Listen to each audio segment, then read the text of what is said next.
복음서에 보면은 그 예수님께서 여러 가지 가르침과 또 이적들을 행하시는 가운데 중간중간 예수님께서 죽으실 것, 그러니까 십자가에 달려 죽으실 것과 그러나 3일 후에 부활하신다라는 그리스도의 순환과 부활에 대한 고지, 그것을 알려주는 부분이 세 군데에 나와 있습니다. 세 번에 걸쳐서 특별히 제자들에게 당신의 죽음과 그리고 부활에 대해서 알려주셨다. 이게 그 특별히 공간복음 마태, 마가, 누가에 고르게 나타나 있는 아주 뚜렷한 증거로 기록되어 있습니다. 그 세 번의 고지 중에 오늘 저희가 읽은 본문은 그 중에 마지막에 해당하는 세 번째로 일러서 알려주신 내용이 돼요.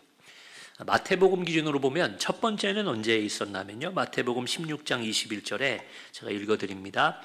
이때로부터 예수 그리스도께서 자기가 예루살렘에 올라가 장로들과 대제사장들과 서기관들에게 많은 고난을 받고 죽임을 당하고 제3일에 살아나야 할 것을 제자들에게 비로소 나타내시니. 여기 보시면 이때로부터, 이게 처음이었다는 거예요. 그러니까 그 전까지는, 마태복음 16장에 오기 전까지는 예수님이 이런 얘기를 안 하셨었는데 이때로부터는, 그리고 뒤에 보면 비로소, 이때 돼서야 그것을 말씀해 주시고 알려주셨다, 이렇게 돼 있어요. 두 번째는 마태복음 17장 22절에서 23절에 이렇게 기록되어 있습니다. 갈릴리에 모일 때에 예수께서 제자들에게 이르시되 인자가 장차 사람들의 손에 넘겨져 죽임을 당하고 제3일에 살아나리라 하시니 제자들이 매우 근심하더라, 이렇게 기록되어 있어요. 이게 두 번째로 예수님께서 내가 죽을 거고 그러나 3일 후에 부활할 거다 얘기해 주셨다는 거죠. 그리고 오늘 저희가 읽은 본문이 그 세 번째에 해당합니다. 이보다 더 다른 부분에서 얘기를 하셨는지 어땠는지는 몰라요. 그러나 성경에 기록되어 있기로는 이렇게 되어 있고, 그리고 세 번째로 이렇게 이르셨다라고 기록되어 있는 걸로 봐서는 아마도 그 중요하게, 분명하게 제자들에게 뚜렷하게 말씀하신 것은 이 세 번으로 보는 게 성경을 따라 우리가 받아들여야 될 사실이라고 생각합니다. 자, 이렇게 세 번이나 말씀하실 정도로, 그리고 실제로도 여러분 예수님은 십자가에서 돌아가시고 3일 후에, 정확히 3일 후에 부활하시게 되죠.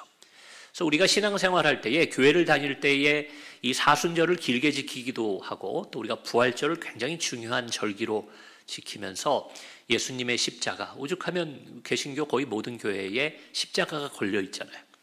그리고 부활절을 우리가 성대하게 기념하면서 또 우리도 부활할 것, 영원히 살 것을 기대하면서 신앙생활을 하게 된 것입니다.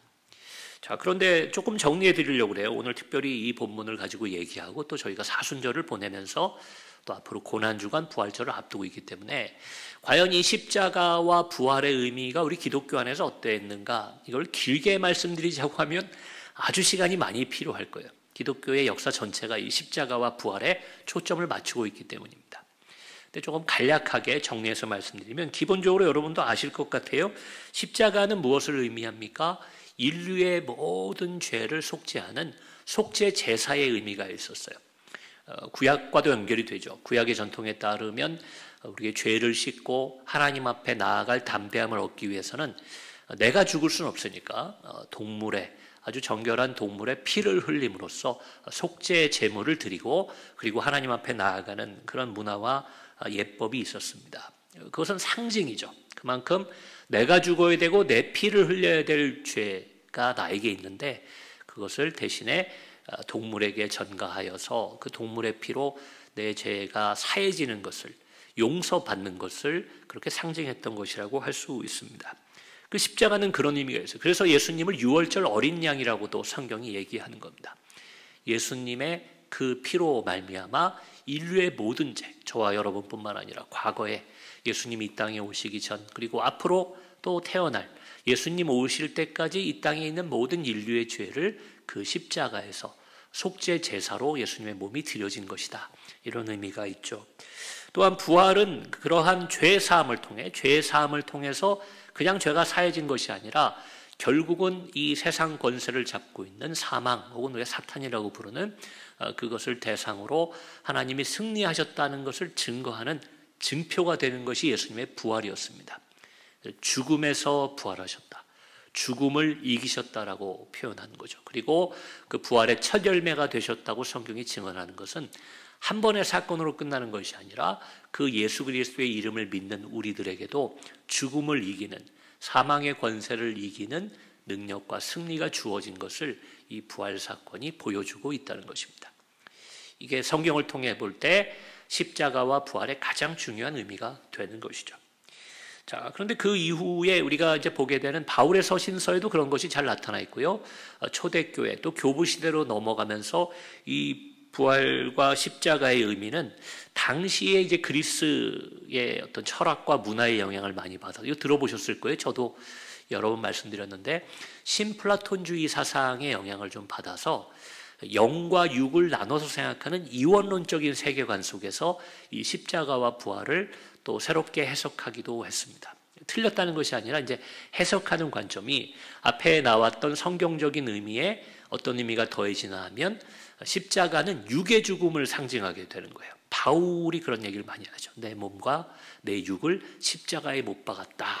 그러니까 내가 죽고 이제는 그리스도 안에서 내가 새롭게 산다. 그래서 십자가가 상징하는 것은 육의 죽음. 이 땅을 살아갈 때 어떤 의미에서 우리의 욕심이 될 수도 있고요. 또 우리가 이 세상을 살아가는 욕망이 될 수도 있습니다. 그러한 것들을 십자가에 못 박는다는 의미로 내가 죽는다는 표현을 바울이나 초대교회에서는 많이 썼다는 거예요. 그럼 이제 부활한다는 것은 뭐냐? 물론 여러분 영원한 천국에 들어갈 때의 그 부활도 물론 우리가 믿지만 이 세상을 살아가는 신앙인들에게 그 부활의 의미는 초대교회와 교부 시대를 지나면서 결국은 영적인 삶을 사는 것을 의미했던 거죠.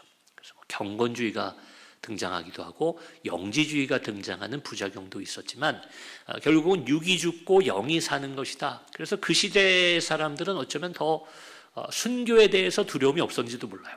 몸이 죽는 것을 두려워하지 않는 거예요. 그리고 영원히 사는 영적인 삶, 영의 부활을 믿었기 때문에 그러한 길로 나아갑니다. 물론 그 성경이 얘기하는 부활은 몸의 부활을 포함하는 것이에요. 그것을 몰랐다기보다는 당시의 문화나 세계관 속에서 조금 더 영적인 부분들이 강조되었던 것이 초기 기독교의 십자가와 부활에 대한 이해였다는 겁니다. 이후에 중세의 암흑기를 거칠 때는 여러분 이런 부분에서 아예 십자가가 좀 무시되고 영광의 신학이라고 그래서 부활의 신학, 화려함, 승리, 영광 이런 부분만이 강조되었던 그런 좀 불균형스러운 모습도 있었습니다. 근데 이제 오늘날에 들어서 오늘 현대의 한국의 기독교에서 만약 십자가와 부활을 얘기한다면 어떤 것이 될 것인가? 저는 여기에 막대한 영향을 미친 것이 종교개혁자 루터의 십자가 신학이라고 생각해요. 중세 로마 카톨릭이 이제 부활의 영광이라는 미명하에 이 세상의 승리와 영광만을 세상의 욕심들을 추구하고 있던 때에 루터는 오히려 그 문화에 역행해서 십자가를 강조하게 됩니다. 루터가 강조했던 그 십자가의 의미는 우리의 욕심이나 우리의 생각 혹은 우리의 가치관 또 우리가 살아오면서 쌓아왔던 인간적인 경험들을 부정하는 의미에서의 십자가였어요. 제가 십자가에 관한 설교를 할 때면 늘 말씀드리지만 당시에 예수님 시대의 십자가라는 것은 수치의 상징이요 실패를 의미했고 또 절망과 끝을 상징하는 거였습니다. 단순히 육의 죽음뿐만 아니라 그의 인생이 망했으며 정죄되었으며 모든 사람으로부터 버림받은 자리가 되는 것이 십자가가 상징하는 것이었다는 거예요. 그러니까 인간의 가치관, 인간의 욕심, 인간의 합리적인 생각으로 볼 때는 십자가에서 선한 것이 나올 수가 없어요. 예수님은 늘 그런 꼬리표가 붙었죠. 말구에서 태어난 아이, 그렇죠? 가난한 목수의 자녀, 촌구석에서 태어났죠. 갈릴리에서 무슨 선한 것이 나오겠느냐? 사람들이 이렇게 얘기하던 그것이 예수님의 삶이었습니다. 근데 그 예수님이 많은 이적과 능력과 지혜로운 말씀으로 사람들 앞에 영광을 받았지만 그러나 예수님의 또 인간의 모습의 마지막은 뭐였습니까? 좀 전에 말씀드린 절망일 수밖에 없고 끝일 수밖에 없고 실패의 상징인 십자가에 달리신 일이었다는 겁니다. 루터는 그렇게 얘기하는 거예요. 인간의 경험과 상식과 합리적인 판단과 가치관이 부정되는 자리가 십자가고 하나님의 뜻을 따라 하나님의 영광이 드러났던 것이 십자가다. 이렇게 이야기를 합니다. 그래서 오늘날 우리도 이 십자가에 대해서 얘기한다면 그렇게 얘기할 것 같아요. 내 판단, 내 욕심, 내 경험들을 내려놔야 되는 것이 십자가 앞에 서는 겸손한 신앙인의 자세라는 겁니다. 그리고 그런 의미에서 부활은 무엇인가 하면요, 뭐 육의 부활, 영의 부활, 이것도 물론 그 안에 담겨 있지만 오늘을 살아가는 우리들에게는 내 옛 생각들, 옛 가치관들을 내려놓고 하나님의 뜻을 따라 새 사람을 입고 새로운 가치관으로 살아가는 거예요. 그래서 우리가 2025년이 밝은 지도 뭐 벌써 1사분기가 이렇게 거의 다 지나갔지만, 그러나 그럼에도 불구하고 우리가 2024년보다 2025년을 살아갈 때에는 작년보다 또 새로운 사람이 돼야 되는 것이 부활의 신앙이라는 겁니다. 그 예전 것을 우리가 내려놓는 거예요. 2024년까지 신앙생활하면서 이게 옳다, 이게 바르다 생각했던 것을 하나님이 다른 뜻을 우리에게 보여주신다면 과감하게 그 이전 것을 내려놓는 것, 그것이 십자가고요. 그리고 새로운 하나님 뜻 앞에 내 고집과 내 생각을 내려놓는 것, 그것이 부활의 삶을 사는, 새 사람의 삶을 사는 신앙의 모습이 될 것입니다. 자, 이렇게 제가 좀 간략하게 십자가와 부활이 의미하는 것에 대해서 좀 말씀을 드렸습니다. 근데 사실은 우리가 이 십자가와 부활을 이렇게 얘기하면서도 실제로 신앙생활할 때는 그 십자가 부활을 잊고 지낼 때가 많아요. 그래서 아마 하나님께서 우리에게 사순절을 이렇게 길게 허락하신 것 같아요. 이거 잊으면 안 된다. 1년 중에 많은 시간을 너희가 십자가와 부활을 생각해야 된다. 근데 예수님께서 제가 좀 전에 말씀드렸어요. 마태복음뿐만 아니라 복음서에서 3번에 걸쳐서 실제로 제자들에게 이 이야기를 해주시는데, 그게 공교로운 게 아니라 저는 분명히 의도가 있다고 보는데, 공간복음에 보면 다 비슷한 상황 속에 비슷한 사건이 있을 때에 예수님께서 이 이야기를 하셨다는 거예요. 그러니까 한 번 할 때가 됐지, 또 잊었으니까 한 번 해야지, 마지막으로 한 번 해야지, 이렇게 했다기보다는 너희 내가 얘기해주는 이 십자가와 부활을 기억해야 된다 라고 말씀하신 특별한 상황이 있지 않았을까요? 제가 이걸 좀 정리하면서 십자가와 부활에 대해서 예수님 말씀하신 배경이 있었다는 거예요. 그걸 바꿔 말하면 십자가와 부활을 이 제자들이 떠올리고 기억해야 되는 어떤 상황들이, 특수한 상황들이 있었다는 것입니다. 그래서 그걸 조금 간략하게 정리해 드리려고 그래요. 그 첫 번째, 예수님께서 마태복음 기준으로는 16장 21절에 내가 죽을 것이고 그러나 3일 후에 부활할 거다라는 얘기를 제자들에게 해줄 때, 이 공간복음서에 공통적으로 나오는 것, 신학자들은 이렇게 얘기합니다. 예수님에 대해서 제자들이나 사람들이 정치적인 메시아로 그분을 오해했을 때 예수님이 처음으로 이 이야기를 했다는 거예요.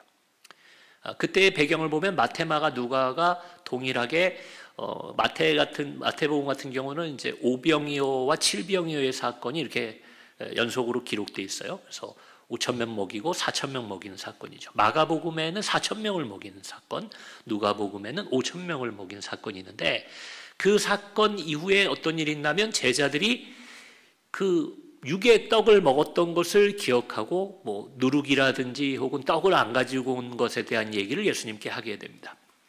예수님 말씀하시죠. 너희가 아직도 그 아까 먹었던 떡을 생각하느냐? 그러면서 제자들을 질책하고, 또 관련해서 어떤 얘기가 나오냐면 베드로의 신앙 고백으로 굉장히 유명한 사람들은 나를 누구라 하고 너희는 나를 누구라 하느냐 하는 이야기가 나와요. 여러분이 오병이어의 기적이든 칠병이어의 기적이든 많은 사람을 먹이는 것은 당시에 지도자로서 중요한 일이었습니다. 오늘날도 마찬가지예요. 우리가 이제 뭐 밥 굶고 이런 일은 많이 없어졌다고 해도 결국은 한 나라의 뭐 대통령이나 지도자들이 제일 중요하게 생각하는 것은 국민들을 먹여 살리는 일입니다. 예수님이 어떻게 보면 그 일을 보여주신 바로 그 직후에 제자들에게 너희는 나를 누구라 생각하느냐 그걸 물었다는 거예요. 아주 그 유대인들에게는 중요한, 이스라엘의 중요한 요 더러는 세례 요한이라고, 더러는 엘리야라고 하면서 여러 이야기가 나옵니다. 근데 베드로가 올바른 신앙 고백을 하죠. 주는 하나님의 아들이십니다. 그리스도십니다. 여러분 이렇게 고백하게 돼요. 그래서 예수님 말씀하시는 거예요. 세상의 지도자라면 여러분 뭐가 돼야 돼요? 왕이 돼야 돼요. 로마 황제 자리에 오르든지 적어도 유대의 분봉왕 자리에는 올라야 그들이 좀 기대했던 우리를 먹여 살리고 우리에게 자유를 주고 우리에게 희망을 주는 정치적 메시아로 예수님을 바라보는 것에 대한 그 기대에 부응하는 것이 되겠죠. 예수님 말씀하신 거죠. 베드로의 고백을 통해서 나는 그런 걸 위해서 온 사람이 아니다. 그런 베드로마저도 예수님을 또 오해하죠. 그래서 예수님께서 내가 죽고 십자가에 죽을 것이고 더 나아갈 거라고 얘기하니까 그것을 막으려고 했던 모습이 나옵니다. 그래서 예수님이 처음으로 얘기한 거예요. 나는 십자가에서 죽을 거야. 이거 기억해라. 나는 이 땅의 왕이 되기에 온 사람이 아니다. 나는 십자가에서 너희를 위해 죽을 거고 그러나 슬퍼하지 마라. 3일 후에 내가 부활해서 죽음과 이 세상의 죄로부터의 승리를 보여줄 거다. 이렇게 얘기하셨던 거예요. 이걸 오늘날 우리에게 적용하면 우리가 예수를 믿는다고 하면서요, 잘못된 기대를 예수님께 하는 경우가 있어요. 물론 여러분, 우리가 예수님께 기도하면서 내가 올바르다고 생각하는 것을 위해서 애쓰고 노력하는 것이 잘못된 것은 아닙니다. 그러나 우리의 예수님을 어느 한편으로 세우려고 하는 것, 마치 축구 경기할 때, 예전에 한일전 할 때 어떤 분이 그렇게 기도했다고 그래요. 하나님, 우리나라가 교회도 많고 일본보다 교인이 많은데 우리나라가 이겨야죠. 그런데 지더라는 거예요. 우리가 이긴 적도 있지만 질 때도 있는 거예요, 축구 경기가. 근데 마치 예수님을 그렇게 내가 원하고 내가 기대하는 편에 예수님이 계셔야 된다고 믿는, 당시에 예수님의 제자들이나 그 오병이어의 기적을 체험했던 사람들이 예수님, 당신이 메시아라면 이런 모습이어야 됩니다 라고 인간의 잘못된 기대로 주님을 오해할 때 주님은 십자가와 부활을 기억하라, 우리에게 꼭 그렇게 말씀하시는 것만 같아요. 여러분, 두 번째로 마태복음에는 17장이고요. 마가복음은 9장, 누가복음도 9장에 나오는데 예수님께서 두 번째로 내가 십자가에 달려 죽을 거고 그러나 3일 후에 부활할 것이다, 죽음과 부활을 알리신 그 배경에는 여러분 공통되는 게 있어요. 이게 좀 마태복음 헷갈리는 게, 마태복음은 17장에 요 말씀이 나오지만 바로 이어지는 18장에 그 사건이 있습니다. 그때에 하면서 이런 얘기들이 나와요. 근데 동일하게 기록되어 있는 사건이 뭔가 하면 제자들의 다툼인데 그들이 길에서 누가 크냐라는 논쟁을 했다는 거예요. 딱 그 타이밍에 예수님이 복음서 세 군데 동일하게 내가 십자가에 죽을 거고 부활할 거야, 너 이거 기억해라. 제자들이 뭐 했다고요? 오늘 마태복음에 보면 그 얘기를 듣고 근심했다 그래요. 자, 그들이 왜 크냐를 경쟁했을까요? 예수님 안에 이렇게 있으니까 예수님의 능력이 자기 능력 같은 거예요. 예수님 가면 병도 고치죠. 사람들이 환호하죠. 그러니까 자, 이제는 그 가운데 서열 정리를 하려는 거예요. 자, 누가 예수님 밑에 오른팔이야, 누가 왼팔이야, 누가 1등이야, 누가 2등이야, 3등이야 하면서 다툼을, 길에서 논쟁을 하니까 예수님이 그들을 나무라면서 어떤 얘기를 합니까? 너희 중에 크고자 하는 자가 있으면 섬기는 자가 되어야 된다. 그 말씀을 해주시면서, 그리고는 그렇기 때문에 내가 이 땅에 온 게 왕이 되고 통치하러 온 것이 아니라 너희를 위해 가장 낮은 자리에서 죽을 거야, 그 얘기를 해주셨다는 거예요. 그러나 염려하지 마라, 3일 후에 내가 부활할 거다. 근데 제자들은 뭐에 꽂혀 있는 거예요? 죽으신다고 그러니까. 그것도 십자가에 죽으신다고 그러면 그 얼마나 슬픈 일입니까? 그럼 우리는 뭐가 되냐? 제자들은 자신들의 크고 작은, 오늘날로 적용하면 여러분, 이 땅에서의 내가 크냐 작냐라는 문제에 세상 사람들은 천착해 살아갑니다. 잠시 사는 인생 속에 내가 남보다 얼만큼 성공했냐, 내가 남보다 얼만큼 가졌느냐, 내가 남보다 얼만큼 건강하냐, 내가 남들보다 내 자녀가 얼만큼 잘 됐느냐, 여러분 이걸 끝없이 비교하면서 살아가는 게 현대인들이라는 거예요. 그럴 때 예수님은 오늘날 우리에게도 말씀하십니다. 너희가 십자가를 바라봐라, 너희가 부활의 소망을 붙잡아라. 여러분 그렇게 말씀하시는 것만 같아요. 상대적인 행복, 성공에 이끌려 사랑하지 못하고 용서하지 못하고 양보하지 못하는 모습이 우리에게 있을 때 주님은 이 사순절 기간 십자가와 부활을 바라보라고 꼭 말씀하고 계신 것만 같습니다. 여러분 끝으로 세 번째, 오늘 본문에 이 말씀을 하실 때의 배경은 이거 잘 아실 거예요. 마태복음은 좀 복잡하게 돼 있어요. 세베대의 아들의 어머니가 그의 아들들을 위해서 예수님을 찾아왔다, 이렇게 돼 있어요. 이거 말이 복잡하죠. 세베대의 아들들의 어머니가 왔다. 누구예요? 그러니까 세베대의 아들들의 그냥 어머니, 이렇게 말하기가 복잡한데 그들이 누굽니까? 야고보와 요한이에요. 야고보와 요한의 어머니가 예수님을 찾아온 겁니다. 근데 제가 예전에도 말씀드렸어요. 다른 복음서에는 그냥 야고보와 요한으로 돼 있어요. 그들에 대한 얘기인데 마태복음은 이 사도들에 대해서 이 구약과의 전통 12지파, 12사도에 대한 조금은 존중의 의미가 많이 담겨 있어서 그 어머니에 대한 강조가 좀 들어 있습니다. 이 야고보와 요한이 직접 하지 않은 것처럼 얘기가 돼 있어요. 어떤 게 맞는지 모르겠어요. 어머니가 와서 얘기했어도 그게 야고보와 요한의 뜻이겠죠. 근데 여하간 그들이 어떤 이야기를 합니까? 나중에 예수님께서 높은 자리에 그 보좌에 앉으실 때 우리 아들들을 하나는 오른편에 하나는 왼편에 앉게 해 주십시오. 여러분 뭡니까? 욕심이죠. 욕심. 인간의 욕심이 하나님의 뜻, 주님의 뜻보다 앞섰을 때 예수님이 이 얘기를 하시는 겁니다. 너희가, 예수님 말씀하시죠. 너희가 내가 마시는 잔이 어떤 잔인지를 아느냐? 너희가 그걸 마실 수 있느냐? 물어봐요. 예수님의 뜻은 다른 데 있어요. 죽는 겁니다. 하나님 뜻 앞에서 인류의 죄를 위해 죽는 건데 제자들은 몰라요. 내 욕심이 앞서니까 벌써 이게 몇 번째라고요? 3번째예요.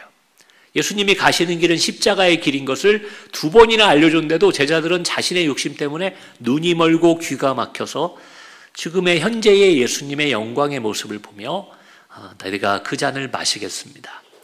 우리가 그 자리를 욕심내겠습니다. 예수님 얼마나 안타까우셨겠어요? 그래서 3번째로 말씀하십니다. 내가 몇 번을 말했냐?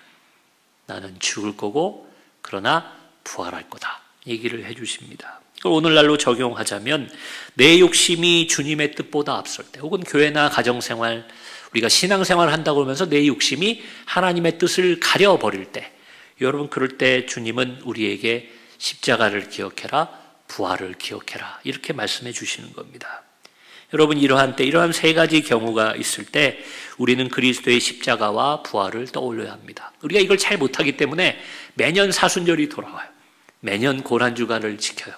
매년 부활절을 기념하게 된다는 것입니다. 사랑하는 우리 성도 여러분, 예수 그리스도의 십자가와 부활을 기억하시기를 바랍니다.